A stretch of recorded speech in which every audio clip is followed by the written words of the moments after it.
அப்ப இவ 2 பேரும் குகைக்குள்ள போக வேண்டாம் அப்படின்னு சொல்லி வாலி என்ன சொல்றான், நீ வெளியிலே நில்லு, ஒரு கால் வெளியில வந்தா நீ பாத்துக்கோ, உள்ள நான் பாத்துக்கிறேன் அப்படின்னு சொல்லி உள்ள போனா உள்ள ஒரு பெரிய சைன்யம் வச்சுட்டு இருக்கானா. அதுதான் ஏற்பாடு.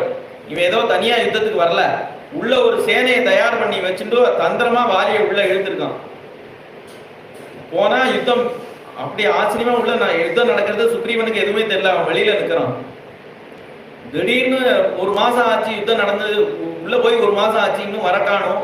என்னன்னு பார்த்தா அங்க இருந்து ரத்தம், சிவப்பு கலர்ல ரத்தம் நிறைய குடகுடமா வரலாம்.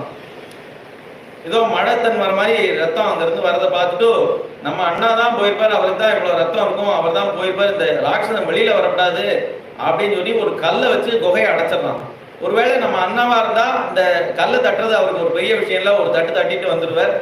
இவன் ராட்சசன் வரக்கூடாது அப்படின்னு சொல்லி கிஷ்கிந்தையை இன்னும் இம்சப்படுத்துவான் அப்படின்னு சொல்லி இந்த கல்லை வச்சு அடைச்சிடுறார்.